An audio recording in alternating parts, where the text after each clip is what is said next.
All right. Good morning, everyone. My name is Geneva Stegmuller. I'm with the Partners Group. Would like to welcome everyone to our webinar today. I'd especially like to welcome Ed Rowell. Ed is a senior consultant with the FMI Center for Strategic Leadership. Ed has been with FMI for the past 6 years. However, Ed has almost 30 years of experience in developing leaders at the executive level. Due to the complexity of an effective transfer of ownership or leadership, this is part 2 of 3 webinars with the focus on succession management.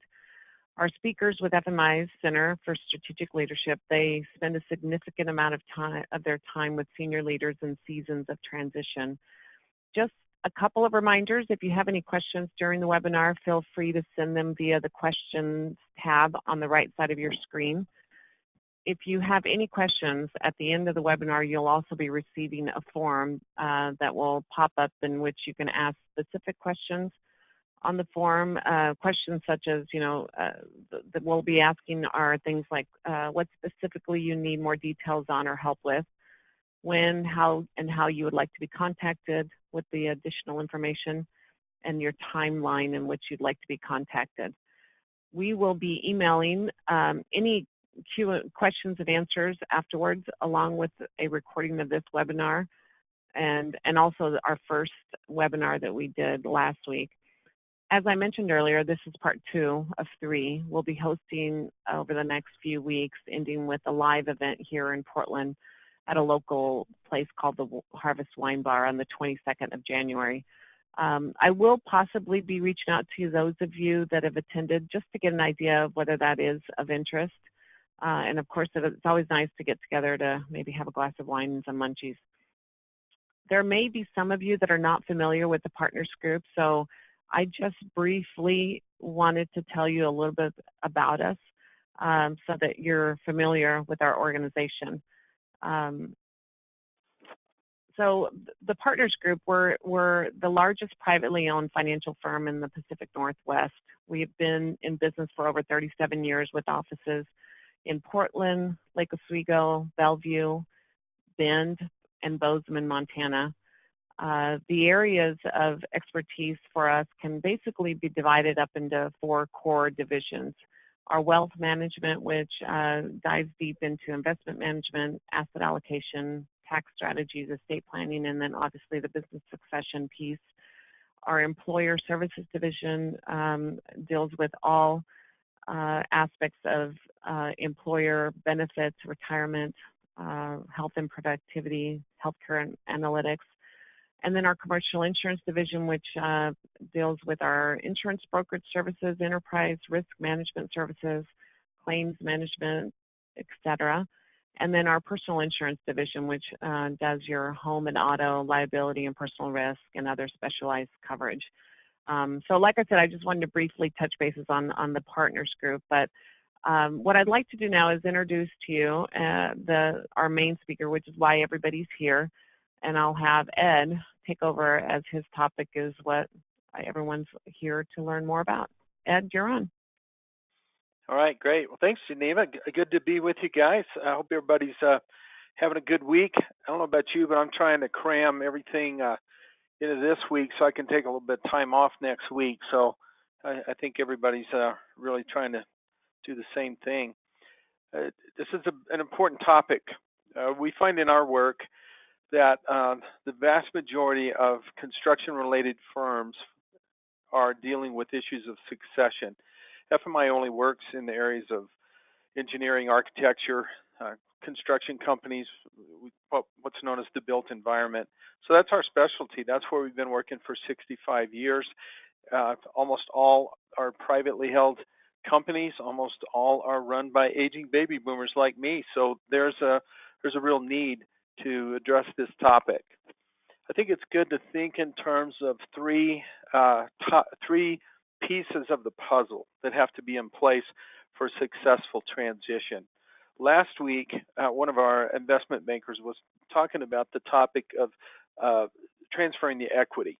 And just to recap what he said, many construction firms are not necessarily saleable because the owner is the engine that drives it. And if you're stepping out of it, it's just not as saleable as, say, a tech company or a service-oriented company.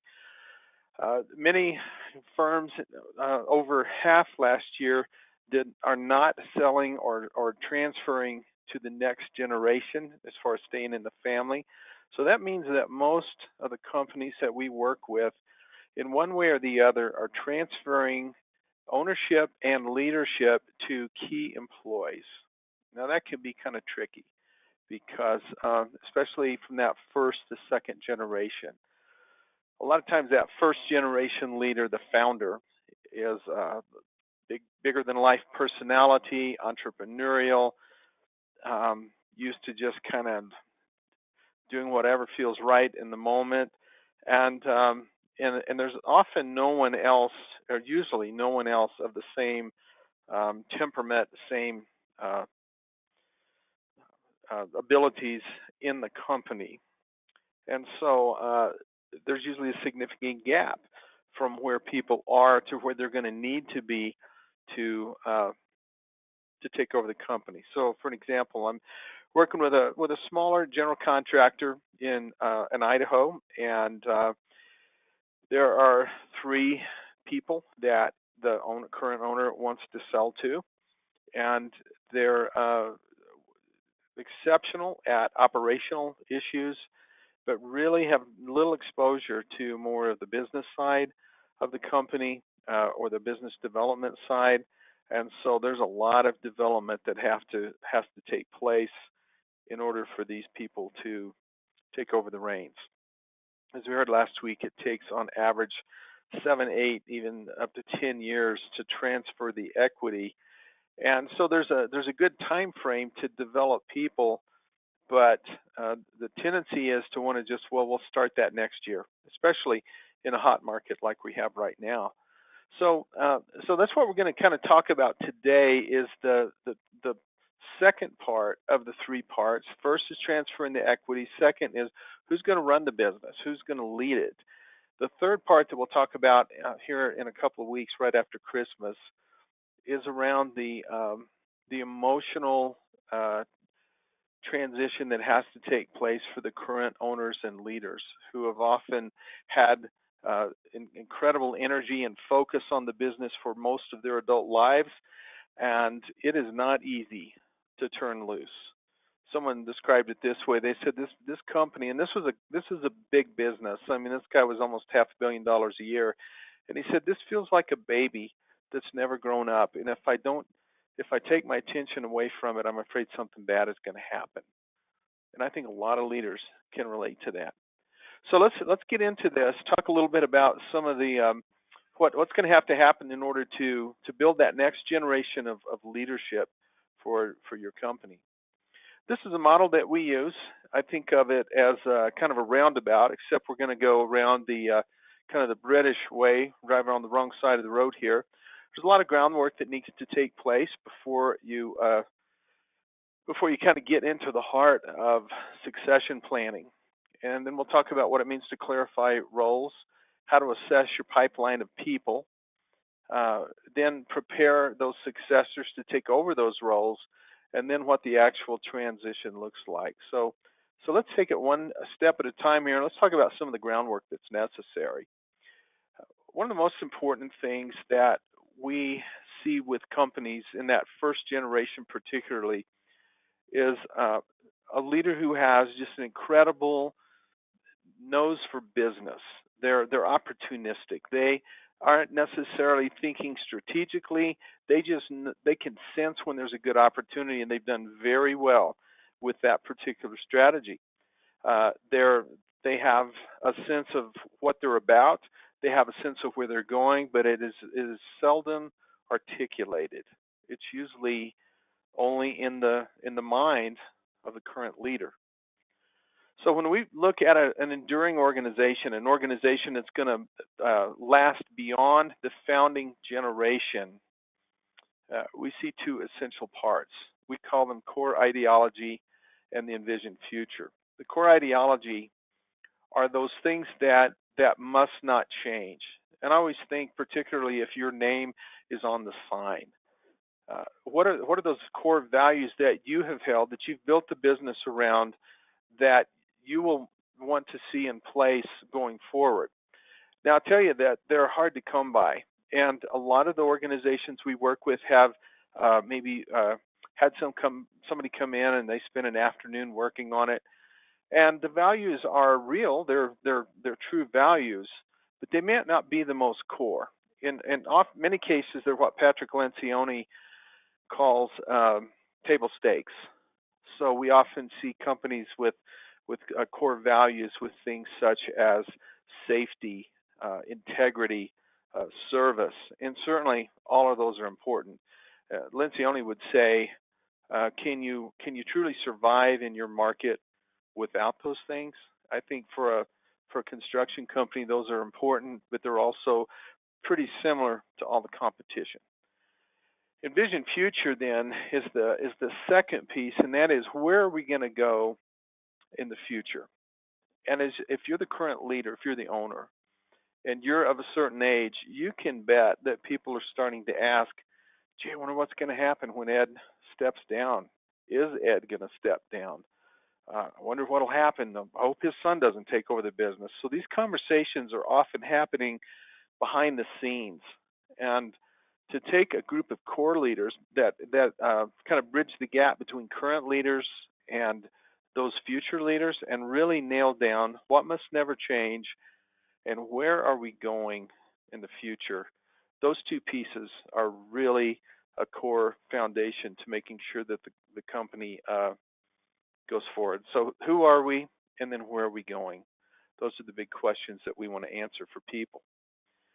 Now, if you can put yourself, and I'm assuming that many people that are on the call today are owners, senior leaders, you've probably been there a long, long time.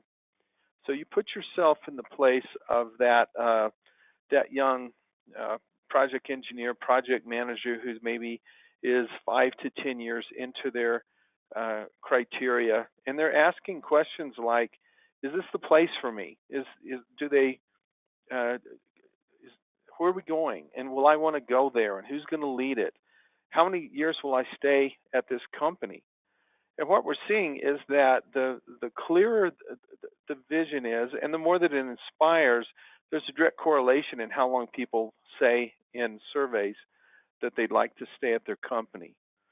So if you're dealing, as so many of our clients are, with the issues of retention, it's just such a hot market, and people will jump ship for $1 an hour.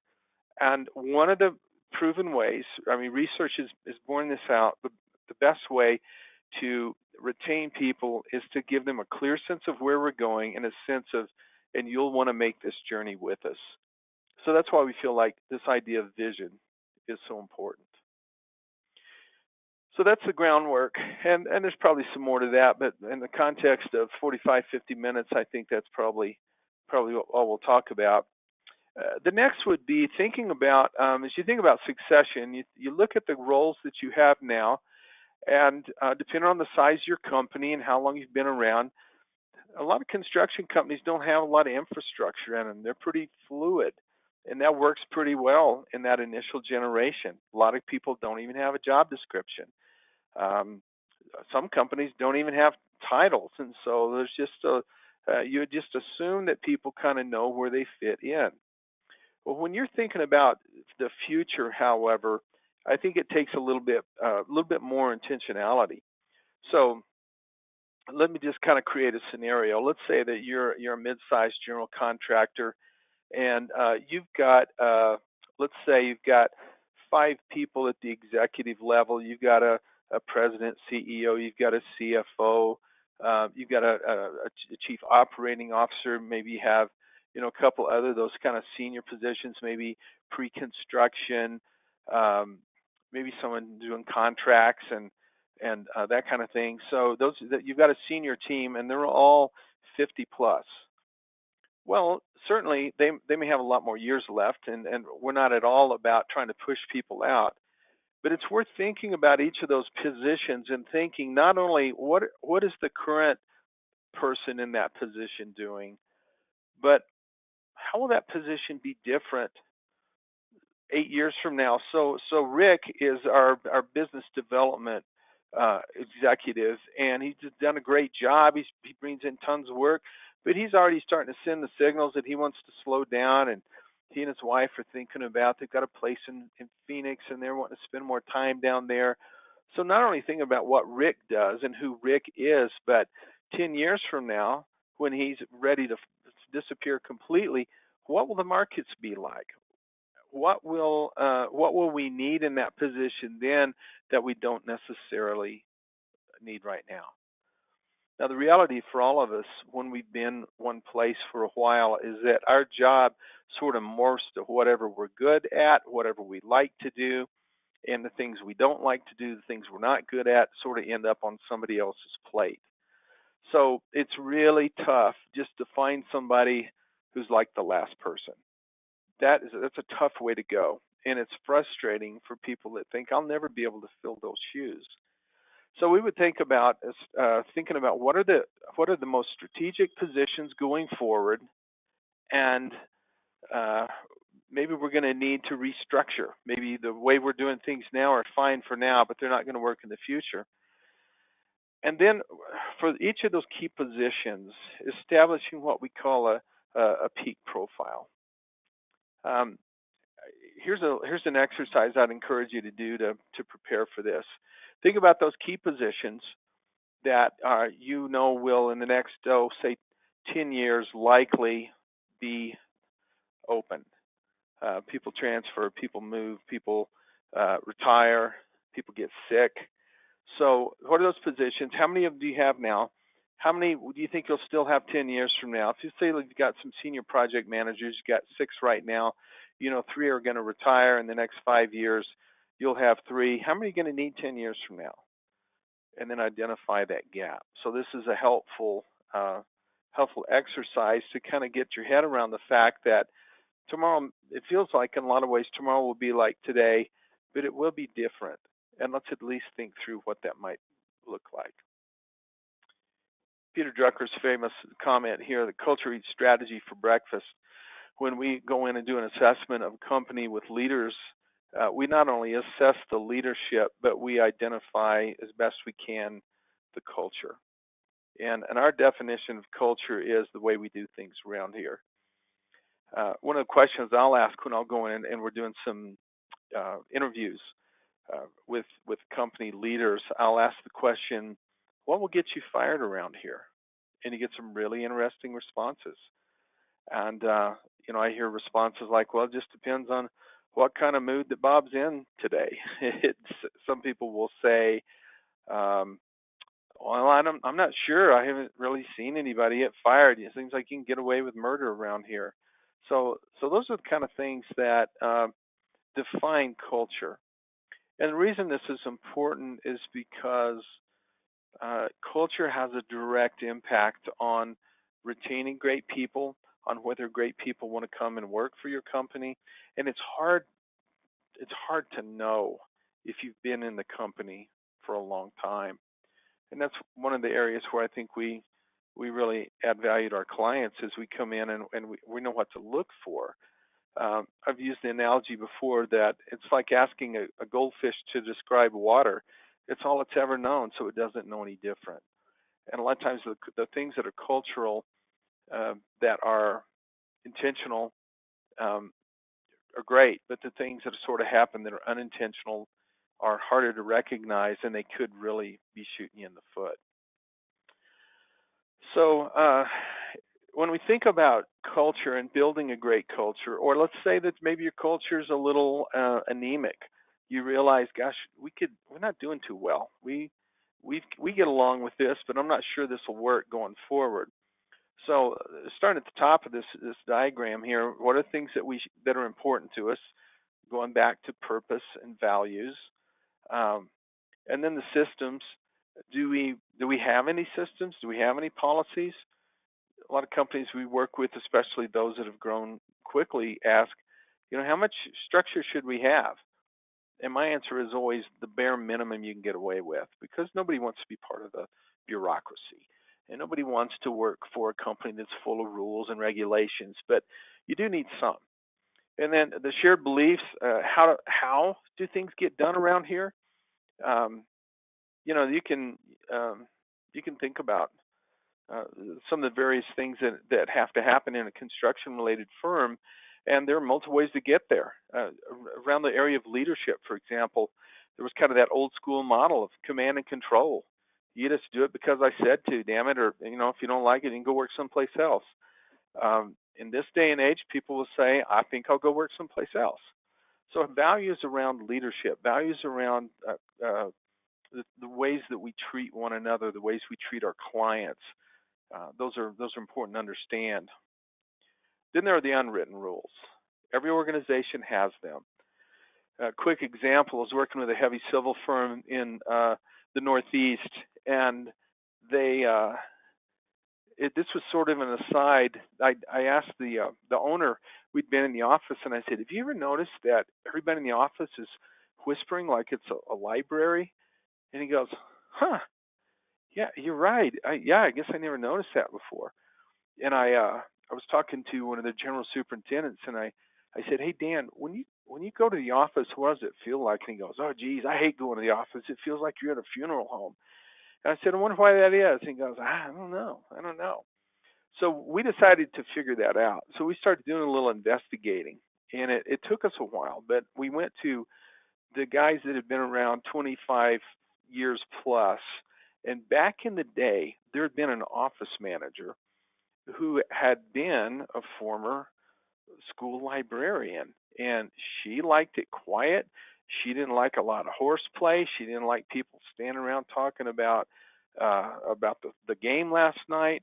And so over time, just kind of her scolding nature and just that look of shooting daggers at people that were being too loud, she had trained this whole generation of construction guys to walk on their tippy toes around her. And then long after she had left, that generation passed it on to the next generation. So uh, we I just think that's always a funny example of how culture starts without any intentionality to it at all. I think then the last piece of culture is, who are the heroes of our organization? And that's one of the exercises we do when we work with companies is we say, tell me about somebody who really personifies your company. They'd be like the poster boy, the poster girl for your organization. And they'll say, oh, you ought to meet Janine. She's amazing. Janine does this and Janine does that, and everybody loves her. And it really helps us take it from the abstract to something we can talk about. Like specifically, what is it about Janine that we like? And so this is an important part of understanding the roles that we need, because it's not, if you've ever had the experience of hiring somebody from another company, they come in and maybe they just don't fit, or maybe some of you have gone from one company to another and had that experience. So it's important to understand fit as it is to get the job dialed in correctly. So I'd encourage you to think about your culture. Um, what are the what is your culture doing on the plus side to help you maintain or retain great people, and make sure that the people you're hiring are just getting better and better as the years go by? And then what kind of cultural adjustments might you need to make to encourage succession leadership across the organization? These are questions that take a while to get at. We often feel like, well, that's interesting, but I have work to do. But when you get into a season of succession, these things become critically important. If we get back to the roles here, I just want to speak a little bit about trying to understand what we need in the future. Someone that fits the culture. Uh, you might come up with a list something like this: someone who's really good at communicating, networking, someone who's open to developing and coaching. I'll tell you what, I'm working with some guys right now with a leadership team, and there's one guy that is an exceptional individual performer, and he is so hard on people. There's a long list of people that have quit because of the way he treats other people, and he is not open to even talking about it. As far as he's concerned, he's right. Everybody else is wrong, and um, It's just he's not a coachable guy. So you got to deal with some of that.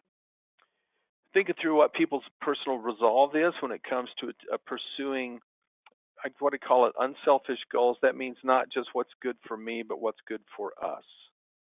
People that are curious, insightful, engaging, determined. Technical skills, we almost kind of assume those. They're certainly important. But when you're thinking about putting people in leadership roles, technical skills become secondary. So Marshall Goldsmith wrote a great book a few years ago called What Got You Here Won't Get You There. And just the title of the book is helpful to understand that the things that got me to this point in career got me to this point in the career, but they may not be what I need to move, say, into an executive level. So being able to move away from the tactical and the operational to the strategic and the essential is a hard transition for people. So someone who has exercised those strategic muscles enough to know if that's something they can do, and who thinks in terms of not just this project, but think through the next 20 years. So we always joke around with our clients, do you think there's a contractor gene? Because people will often say when it comes to hiring people, well, I just know it when I see it. I can spot them a mile away and things like that. And what we discover is there really isn't a contractor gene, but that every position has some specific things that must happen to be very successful at this. The more technical term is called competency modeling. We call them peak profiles, but they align with an organization's purpose, values, and culture. They align with our vision for the future. And here's key. They differentiate an average performer from a star player in our company. So at first glance, people go, oh, this is just a job description. What's the big difference? A job description describes sort of the minimum requirement to be considered for the position, whereas a peak profile describes what a superstar would look like in this role. So the example we use when we're working with companies on this is we'll say, okay, what does it take to be a quarterback in the NFL? And people give us a list of things you have to do to get into the NFL. And then we'll say, okay, what distinguishes a Hall of Fame quarterback? So take your, whoever your guy is, Peyton Manning or Tom Brady or Aaron Rodgers, whoever it is that you think are those, once in a lifetime quarterbacks. What do they have that the other quarterbacks don't have? Now you start to think about a peak profile. And so I would encourage you, when you're thinking about the future, not to shoot too low. Our tendency to say, well, Bob could probably do the job. He's paid his dues. He's been around a while. And Bob may not have that drive. He may not have whatever it is that differentiates the star performer from the average performer. So we'd really encourage you to think that through. So here's the components of it when we talk about this, and I don't want to get too down in the weeds on this, but I want to give you a clear idea on what I'm talking about when I say we define the role first, not the personalities involved. So peak profile drives who we are, what we do to make us successful. So there's a job title and role and responsibilities that defines what that person is going to do. So we're looking at replacing the vice president of pre-construction. Okay, what is that person? What does he or she do? Technical expertise defines what they have to know, but then the competencies define how they do it. And we differentiate between leadership competencies and role-specific competencies. So leadership competencies would be something that a group of leaders have thought through carefully and said, if you're going to manage people in this company, whether you're a first-time supervisor or you're the CEO, we want to see these 4 to 5 competencies before people get promoted. And again, we're in a highly technical industry where technical people are often rewarded for their technical expertise by promoting them into a people-facing role where they may not have aptitude, they may not have training, and we often set people up for success. And then there are role-specific competencies. So a project engineer might be different from a project manager, from a senior project manager, from a project executive. So these are the components of a peak profile. Now, another way to think about this are how do you screen people for to get the right fit for people? We think that your core values and your culture really decide who gets in the door. If people don't buy into your values, if they don't fit your culture, I don't care how desperate you are, I would advocate don't hire them, because it's easy to get the wrong people in the door and it is hard to let go of them. I don't know, I've lost track of the conversations I've had with senior leaders about a troubling employee, and I said, well, how, when did you know they weren't going to fit? And like, oh man, I knew within 2 weeks. And that's now how long she worked here now? She's been here 4 years. It's hard, and there's we could get on sidetracked on that, but let's just say the clearer we can get on who and what and how on the front end, that's our first screen for people coming in the door. And then we often promote people into leadership roles that really aren't wired or have the inclination to learn how to focus on the people skills. And then those role-specific competencies, as people grow, we're not sure what it takes to go from a project manager to a project executive. And so you got two people in that project manager role, and one gets promoted and the other doesn't, and you can't really articulate. It's like, well, I think she's ready, but you're not, and that just is frustrating to be on the end of that.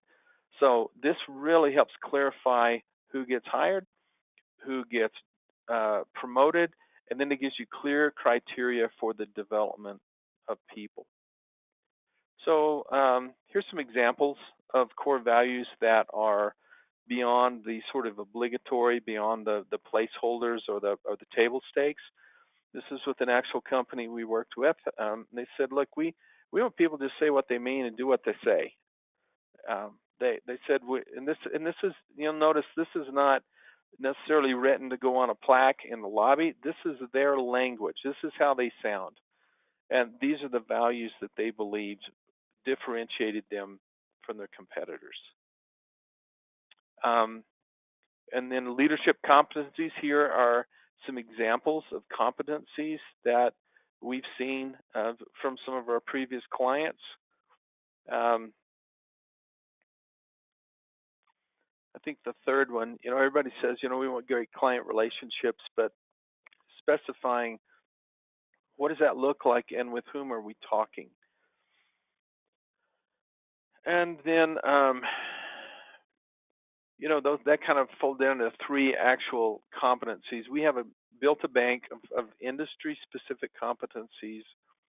I think there's about 45 of them, and this is how we refine this.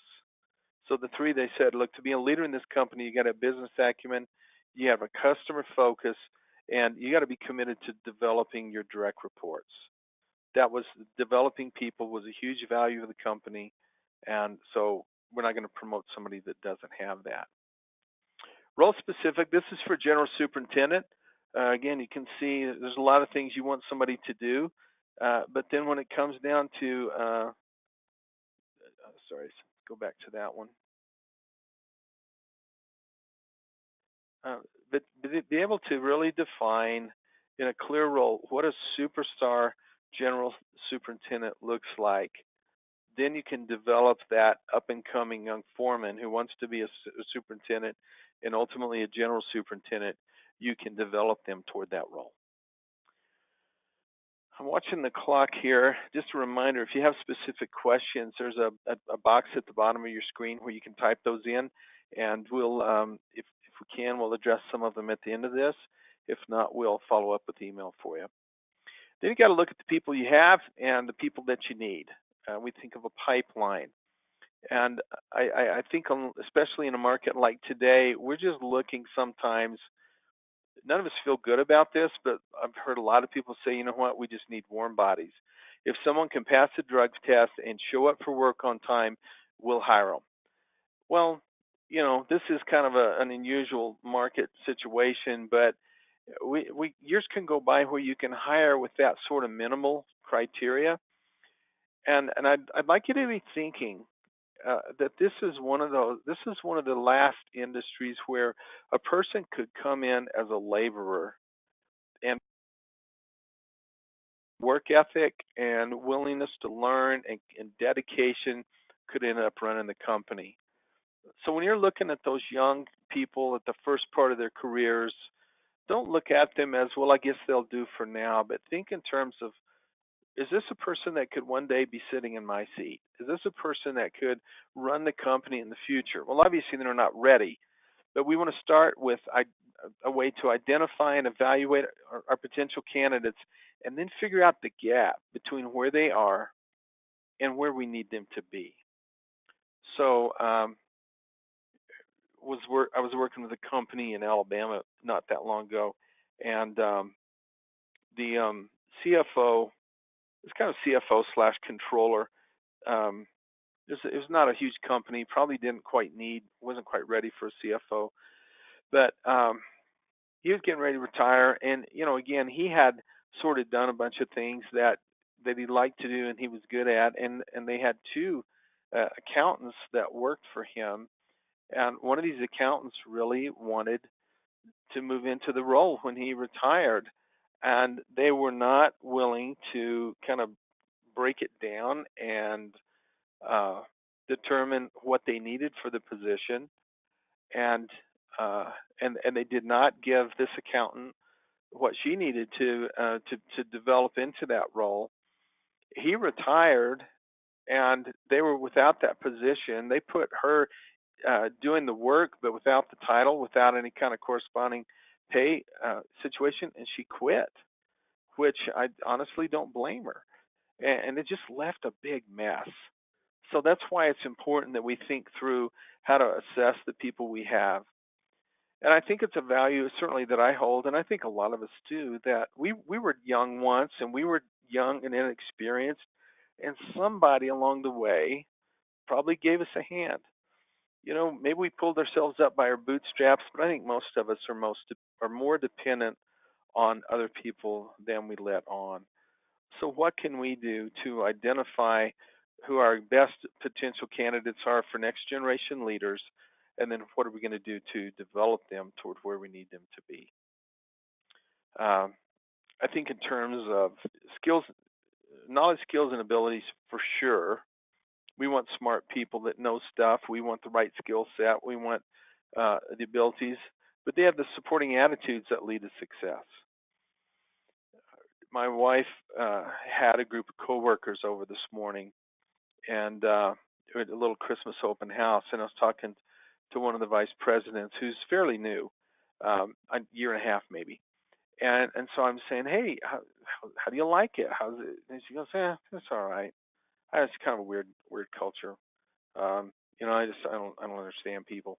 And I just thought, wow, that's a tough attitude for a vice president to have if they're not excited about being there. I'd have a hard time working for her because she didn't really convey that she liked being there. So attitudes matter. What needs to be developed? We use a lot of assessments, and there's a bunch of them out there. I think it's important to find the right tool for the job. There's some generic assessments out there, DISC profile, sometimes the Myers-Briggs, that are interesting but may not help you understand what you need to develop people as leaders. And then the toughest thing of all, I think, is deciding, do we need to bring in some external talent? We don't have anybody for this role. And it's tough because you've got people that work for you now that think they should get the job. You may not have defined what they need to do to close the gap to get from where they are to where they need to be. So you look outside, you hire somebody, you bring them in. It's 50-50 if they're going to fit the culture or not. You're going to create some resentment among the people that are internal. So it's hard. Sometimes you don't have any choice, and sometimes it works out great. But in our experience, it's far less risky and far more productive to develop your own talent, kind of grow your own when at all possible. Here's a little tool that might be helpful to think through your current people that you think, well, I don't know, are they key? Are they key next generation leaders or not? So on the one axis, you've got cultural fit. They just really personify what we're about, or they don't. And then you've got the strategic fit. They're who we need right now. So and then you find a box where you would start listing names. So I think about people I've met over the years and companies I've worked with, and it seems like every company has somebody who gets results and they're driven and they make it happen, but they're just really tough on people. And they're just not, there's as many people have left because of them. As it's when you put everything in the plus column of what they've accomplished. So I'd put them in the lower right-hand box. They're strategically they're a good fit, but boy, culturally, that's not what we want to see in our leaders. And the opposite of that would be, Carl, he's been around for 25 years, and he's kind of only got one speed, but he's faithful, and he's been, he hadn't had a sick day in 25 years, and he doesn't know how to use a computer, and there's the company kind of outgrew Carl, and those are hard because you care about people. You don't want to kick somebody to the curb. But when you're thinking about next generation leaders, I really want to encourage you not just to think about whose turn is it. Well, they've been faithful, and we have to promote them. But think about, what do you really need? And then if you have people that have kind of a coachable attitude, you could develop them. And if not, then then you have to decide what you're going to do next.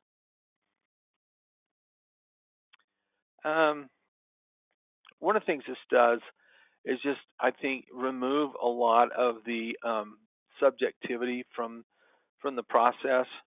I remember years ago, I used to think I kind of had a sixth sense when it came to hiring people.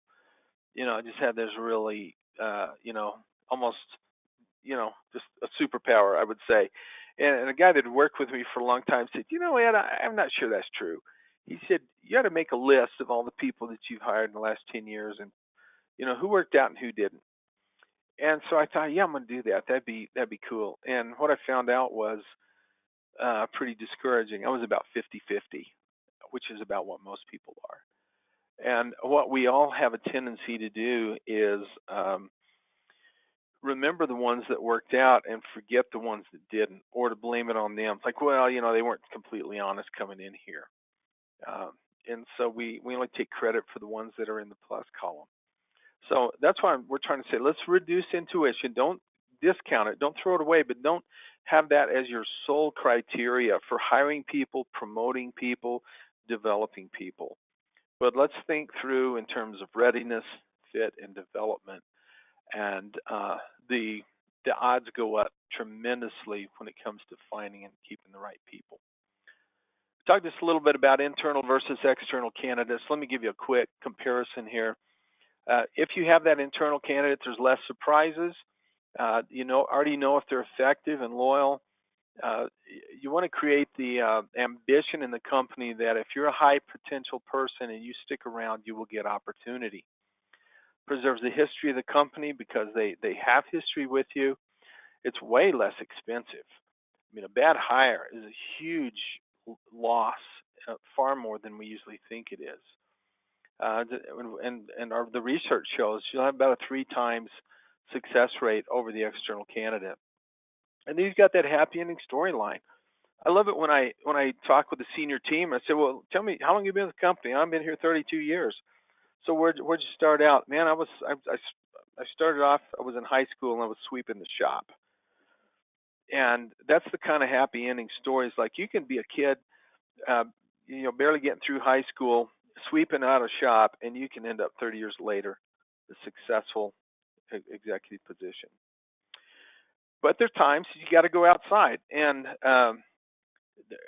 there are certain situations where if you need change in an organization, you need your new skill set. Nobody else here knows how to do this. Your internal talent pool is pretty weak. Um, there's conflict in the organization. Then maybe you need to bring somebody else in who has proven experience in a particular market, a new process, to kind of help lead you into the future. And then really thinking about then okay, we've clarified the roles. We now know what we want in this position to be the next CEO. We've looked at the pipeline, and we think there are two potential candidates. We have assessed each one of them. We know the respective gaps of what they're going to have to do in the next 4 years before the current CEO retires. Now, how will we get them there? How will we prepare them? We're going to talk about this category here. So what's really interesting is that I don't know how much time to spend on this, but everywhere I go, I hear people griping about the millennials, and that would be anybody 35 and under in the workplace. Yeah, and I always remind people, I'm a baby boomer. When I was coming on, the old men just like to complain about the next generation. But the research shows is that in spite of the stereotypes, millennials, when given opportunity, when they know what's required of them, when they know there's a place for me, there's a plan for me, you can see that they outperform non-millennials. That would be your Gen Xers and your baby boomers, because they're interested in their personal and professional development. So in general, here's how you develop your high potentials. First of all, someone's got to be willing to build a relationship with them.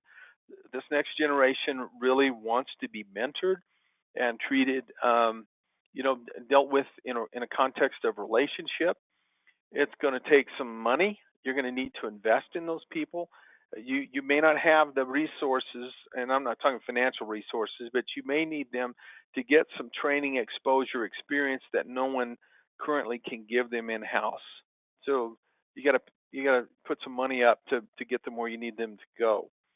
You got to create a means of honest, real-time feedback, and this is so easy to do, and yet we see it neglected all the time. We've got an industry where the prevailing attitude has been, at least in the past generation, if you screw up, I'll let you know. If you don't hear anything, then you can assume everything's fine. Well, that may work for getting work done, but if you're talking about developing people, we all have a need to know, where do I stand? How am I doing? How do I get better?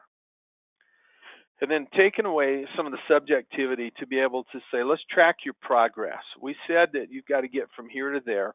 Let's map it out. Let's be able to mark on a chart somehow, this is the progress that you're making. Now, there's a lot of different ways that we develop leaders. Some of these are things you can do internally. Some of these are things that you might need to bring in somebody who can help you out. We have three kind of big buckets that we provide for our clients. Executive coaching. It is one of the quickest ways to develop people. It's one of the pieces of my work. I'm currently coaching 4 senior executives. 2 are, it's just interesting at this moment in time, 2 are next generation getting ready to step into a role where someone will be retiring, and 2 are senior leaders who are having a hard time letting go so that they can pass the baton to the next generation. So you got to work both sides of that equation. Peer groups. Some of these are very informal. Some of them are within a company. You get somebody that's take one of your stellar project managers and have them put together, some kind of a lunch and learn once a month, and maybe they're reading a book together, something. But internal peer leading. FMI has a number of formal peer groups, contractors of similar size, but in non-competing markets, who can come together, learn best practices from one another, No one understands your world like another contractor. And then formal training programs. We do a bunch of these, and there's plenty in your own community there. Sometimes, like in business development, someone just really awkward in making a presentation. You can sign them up for Toastmasters. It's free, and they get some good experience. We offer a lot of training opportunities through FMI, our Leadership Institute. We're in our 21st year. We've had almost 10,000 professionals, construction professionals, come through. So those are examples of formal training program. So you're going to see below, there's some other ways. The one I wanted to mention was action learning. I'm getting ready to start a new action learning group in New Jersey, and it's a next generation group of about 9 people. They're all sharp. They're all very good at what they do. And action learning is that we've asked the senior leaders to identify 4 or 5 issues that, if they're not resolved, will get in the way of the company's future success. Now we're taking these 9 people, we're dividing them into 2 groups. Each team will take one of these problems, learn to research, learn to think strategically, look for solutions, and actually provide real solutions that the company can adopt to overcome these hurdles. That's not something your average person sort of in the middle of the pack gets a chance to do. We ask people to do tactical, operational work, and this is a chance to build and stretch those strategic muscles. And then there's transition. We'll talk about this more in detail next week, or I think it's 2 weeks from now, for the next time we meet. But that transition period, it's tough on the person who's stepping out in many cases. Once in a while you get somebody who says, I can't wait to get out of here. But we also see a lot of people drag their feet. And there's an emotional component to this. There's a practical component. There's a financial component. And so the transition itself, if everything is in place, still has to be navigated carefully. So just in the time we have left, here's some of the big problems we see over and over again. People just have a real hard time letting go. They think it will just sort of work out, especially if you're by nature pretty opportunistic. It's like, you know what, everything's always worked out when we need it to. It'll all come together. This is one that might not. So just a quick checklist. I'll just leave the screen up and let you look over this. And I just wonder, we got about 5 minutes left. Have we had any questions come in? Anything we could maybe do a little Q&A before we wrap it up?